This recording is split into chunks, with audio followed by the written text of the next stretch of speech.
Não.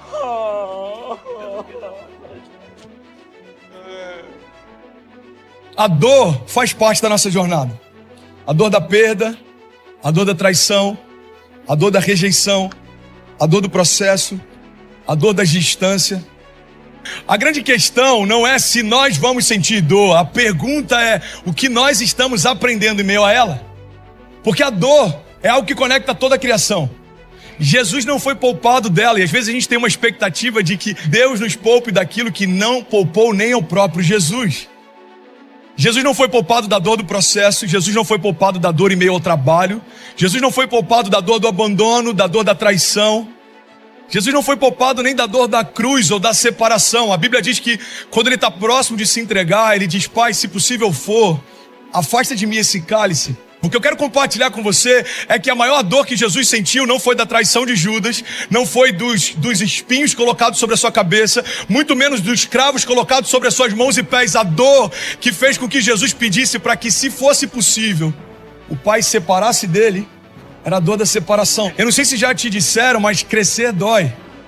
Os sociólogos têm chamado a nossa geração de geração Peter Pan. Uma geração que vive na terra do nunca e que está o tempo inteiro buscando conforto.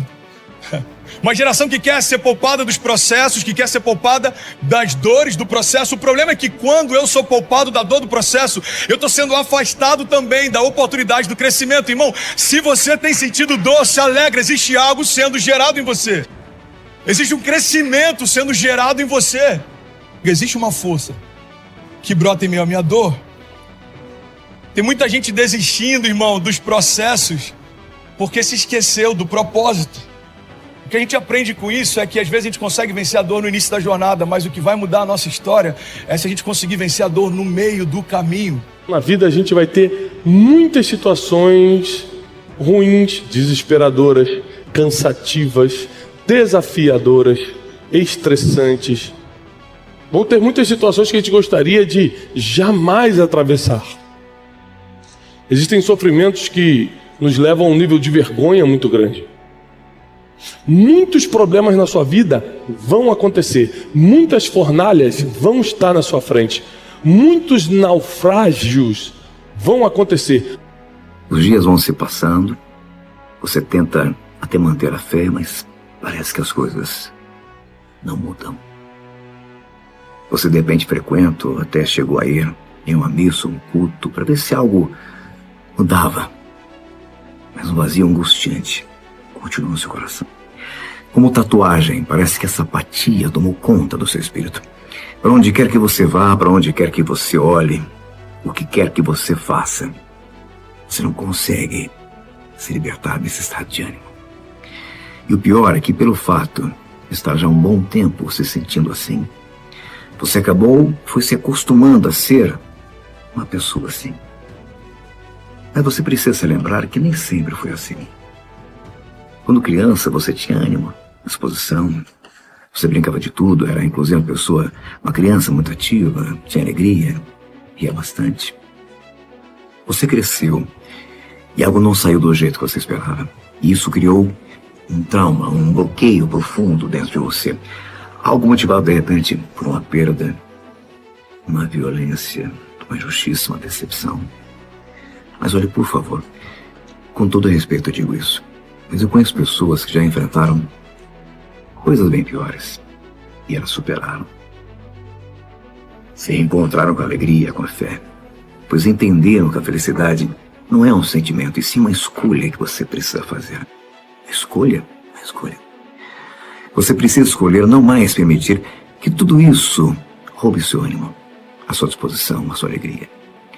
Você precisa, na verdade, escolher não mais resumir toda a sua vida nessa experiência negativa que você teve. Você precisa escolher não mais se comportar dessa maneira.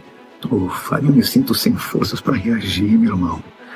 Eu não tenho mais ânimo mesmo, eu não consigo levantar desse buraco, eu não consigo seguir em frente. Sabe o que está te impedindo? O fato de você se concentrar apenas nas coisas erradas. Eu fiz um mau negócio no passado, perdi todo o meu dinheiro, sujei meu nome, o nome das pessoas que eu amava. Tive cobradores batendo na minha porta constantemente. Pensei que meu mundo realmente fosse desabar. Estava ali no fundo do poço. Percebi que a minha agonia aumentava dia após dia. Pois eu ficava noite e dia e noite, me perguntando: por que, Deus? Por que comigo? Por que comigo? Eu só queria sustentar a minha família, mais nada, Deus. Por que, Senhor? Me senti uma vítima, um pobre coitado. Foi quando entendi que isso só estava apenas me fazendo ficar girando, dando voltas, sem sair do lugar. Eu ali dentro de um poço, olhava em volta e só via terra, terra por todos os lados, terra. Foi então que olhei para cima e vi luz. Me conscientizei que eu precisava entrar e me concentrar apenas nessa luz. Fixava meus olhos nessa direção. Às vezes vinha uma vontade de voltar para os lados, mas eu lutava firmemente contra essa vontade e seguia concentrado, focado na luz. Se olhasse para o lado, eu sabia que ia ficar desanimado de novo. Então fui olhando para cima, só para cima. Estava o meu nome sujo, mas e aí? Fazer o quê? Tinha perdido tudo. Pensei, ia adiantar o quê? Ficar chorando, remoendo tudo isso dia após dia. Percebi que Deus tinha uma razão maior para tudo aquilo e comecei a crer que Ele realmente iria me restaurar e restituir. E assim foi. Quando dei por mim, não estava mais no fundo do poço. Hoje eu vejo que se não tivesse passado por tudo aquilo, eu não estaria capacitado a fazer o que hoje eu faço. A minha vida financeira foi se equilibrando, minha vida hoje tem mais razão, mais sentido, mais significado. Não sou o mesmo que era antes. Sou mais forte, mais resistente. E com você também acontecerá a mesma coisa. Então, por favor, pare de olhar para os lados. Comece a olhar apenas para cima, a direção da luz. Pare de olhar para tudo que tem deprimido você. Pare de olhar para tudo que tem feito você sentir uma pessoa sem sorte, um pobre coitado. Pare de remoer os problemas, de reviver a toda hora, a todo instante o que aconteceu. Essa tristeza, essa apatia, essa agonia não nasceram com você. Você que de repente em algum momento deixou tudo isso entrar e fazer parte da sua identidade, mas hoje é o dia da sua libertação. A única coisa que está te aprisionando, fazendo você sofrer desse jeito, não é o que você passou, ou de repente é a sua situação de momento, mas é para onde você tem olhado.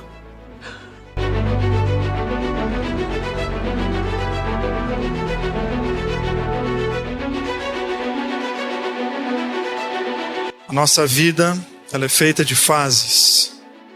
E são muitas as fases que uma pessoa precisa encarar para conseguir se formar na escola da humanidade. Porque há momentos que nós passamos muito bem. Nós aproveitamos esses momentos porque há fases que a nossa vida está leve. E se a vida está leve, a melhor coisa que você faz é aproveitar. Não coloque peso na leveza. Isso é uma loucura. Aproveite, os dias estão leves. Vive em paz. Desfrute da melhor maneira possível. E há momentos em que nós precisamos de muita coragem. Porque as coisas se desencontram e às vezes parece inclusive que as coisas combinam de se desencontrar ao mesmo tempo. Não é uma coisa que dá errada. Não é um pneu que fura. Fura logo 3, que é para você não ter como resolver ali na hora. Vai dar muito trabalho. Então a vida é assim, às vezes não acontece um problema, são alguns. E aí você não é só viver. Aí você vai enfrentar. Você vai dar de frente com algo que você não queria. Você vai ter que olhar na cara de algo que, se você pudesse, você não colocaria na sua agenda. Porque quando a vida faz careta, a gente busca sim em diversas áreas, em diversos meios. Nós buscamos diversos recursos para enfrentar essas fases complicadas da vida. Eu não aguento mais. É quando nós jogamos a toalha. É quando aquela dor e aquele sentimento e as destruições ao redor da minha vida, elas gritam e nós não aguentamos mais viver naquela situação. Algumas pessoas nesse tempo do não aguento mais se matam, tiram a sua própria vida. Outras tiram a vida do seu semelhante. Outras sabotam e minam tudo que está ao seu redor para ver se de alguma forma ele consegue salvar alguma coisa. É o tempo do eu não aguento mais. É quando nós dizemos eu não aguento mais sentir a mesma dor. Eu não aguento mais me ver vivendo a mesma situação. Eu não aguento mais cometer os mesmos erros, de machucar as mesmas pessoas, de me machucar novamente. Eu não aguento mais perder tudo de novo e ter que começar tudo de novo. Eu não aguento mais me ferir. Eu não aguento mais viver à margem de mim mesmo.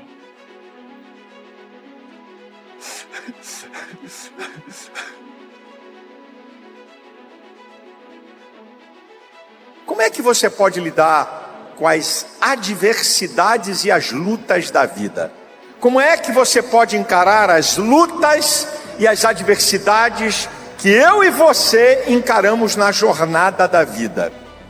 Faça um autoexame do porquê você está enfrentando isso na sua vida. Analise as razões do porquê. Talvez, eu não estou dizendo que vai acontecer, talvez, ao você analisar as razões do porquê, a fazer um autoexame de tudo que está acontecendo com você, você vai poder chegar a essas conclusões, certo? Você pode amenizar o problema. Você pode diminuir a força do problema. Você pode aprender a lidar com o problema só pela análise. Você também vai poder chegar à conclusão que o que está acontecendo com você é uma lei da vida que está para todo mundo. Eclesiastes 9:2 diz que tudo sucede igualmente a todos. Por que você decide não fazer nada? Porque ser feliz é questão de decisão e você faz todo dia. Você não tem problema. Você não tem problema. Você levanta todo dia de manhã.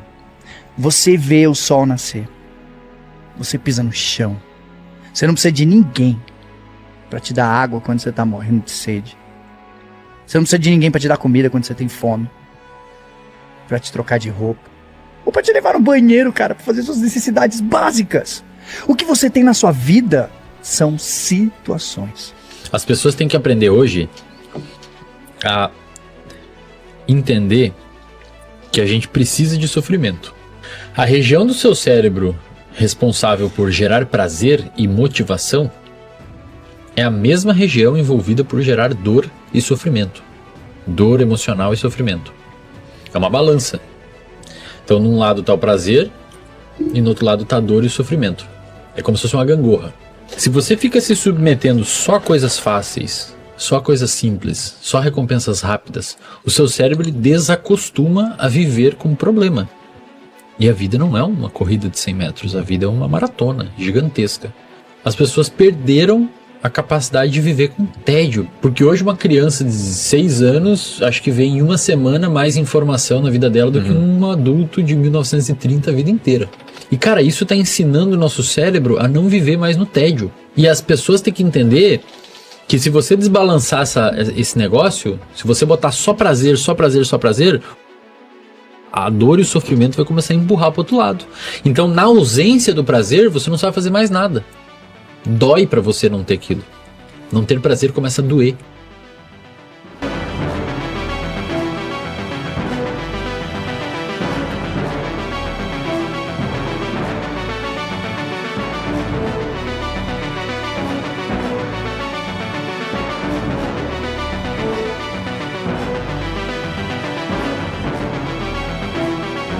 Não importa o que você tenha feito. Não importa que pecados você tenha cometido. E muitas vezes eu errei. Muitas vezes eu não fui fiel como deveria. Mas Ele nunca deixou de ser fiel a mim. Então eu quero dizer para você que se o inimigo está dizendo que você não tem jeito, eu quero te dizer que tem jeito sim, porque ele tem poder para quebrar as cadeias da tua vida, para quebrar as drogas, para quebrar, sabe, os pecados, para quebrar esse sentimento de rejeição, de dor, o ódio, o medo. Eu quero dizer que ele te ama. Não tenha medo do processo, não tenha medo do projeto inicial, corra atrás dele. Mas o seu processo acontece mesmo é lá na sua vida, no seu dia a dia, a nos convencer de que nós podemos, de que a vitória está nos oferecida, que a vitória está diante de nós. E não peça ao grande arquiteto que faça modificações na planta para simplificar. Não, peça a ele forças para agir do jeito certo para chegar ao lugar. Isso é coisa de fraco. Dá para derrubar essa paredinha aqui que está me incomodando? Não. Passa, descobre um jeito de passar por ela. Dá para tirar o mar da frente? Não. Põe o pé na água. E aí você vai ver o que vai acontecer.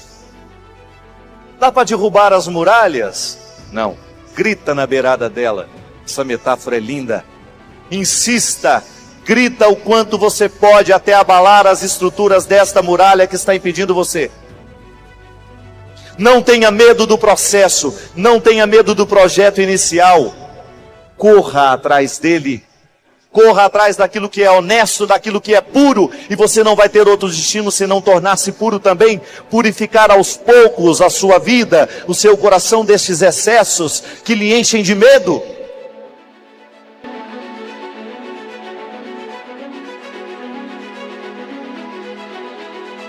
O maior inimigo que pode existir na sua vida é quando você perde o controle de si mesmo.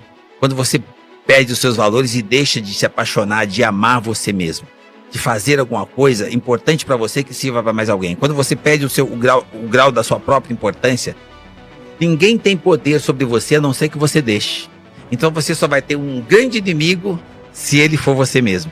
Porque por maior que seja alguém que tenha maldade com você, isso só vai acontecer se você der poder à pessoa. Não empodere o outro sobre você. Empodere você sem querer se sobrepor ao outro. Não precisa, não se preocupe com o outro. O mundo tem 8 bilhões de outros. Então se preocupe com você. Por isso que eu falo por experiência própria. O meu maior inimigo sempre fui eu mesmo. É quando você deixa a vaidade se confundir com ousadia. Você acha que está sendo ousado. Não, você está sendo vaidoso. Inconsequente. E a pessoa continua apelidando de ousadia para se sentir o cara. A hora que ela cresce, ela automaticamente atrai a arrogância, a prepotência e a surdez. Você fica arrogante, não acha, só que nunca você acha que é. Você acha que está sendo ousado. Você está sendo firme, que você está tendo atitude. Não, você está arrogante. Você perde o senso de humildade e perde o controle emocional. Então, por experiência própria, todas as vezes que eu me ferrei, é porque eu deixei que a minha vaidade se sobreposse à minha humildade. E aí vem a arrogância, vem a prepotência e vem alguém que vem me destruir, que sou eu mesmo. Todo bem que nós podemos fazer, nós dependemos de mais um, de outro. Ninguém faz sozinho. Você quer fazer o bem, receber o bem, você depende de alguém. Agora, para você fazer o bem, você só depende de você. E para fazer o mal, também. Então, na realidade, para você fazer o bem, basta você ter boa vontade. Aí você agrega mais alguém e soma. Tudo é você. Olha para você. Por isso que eu falo, olha para dentro. Tá tudo aí. O que você quer ser? Olha quanto tempo você ainda tem. Seu tempo vai acabar. O que você pode fazer para transformar? Tá tudo aí. Ah, mas o outro... Não, peraí. O mundo tem 8 bilhões de outros. Olha para você. É você que tem poder. Vai pro espelho, se encontra, dá um sorriso para você, desperta essa criança que tá dentro de você. Ela é sensacional. Você não tá usando a criança que tá dentro de você. As pessoas ficam doentes, vão para Einstein, para sírio-libanês, tem doenças delicadas. Então, olha para dentro. Quem tá criando isso é você. Faça você o seu propósito. Faça a diferença para as pessoas. Queira deixar um legado bacana, queira sorrir para você mesmo, queira ter orgulho de você e que seu filho e sua família também tenham orgulho de você. Não importa o que o outro fala ou faz, é o que você pode fazer.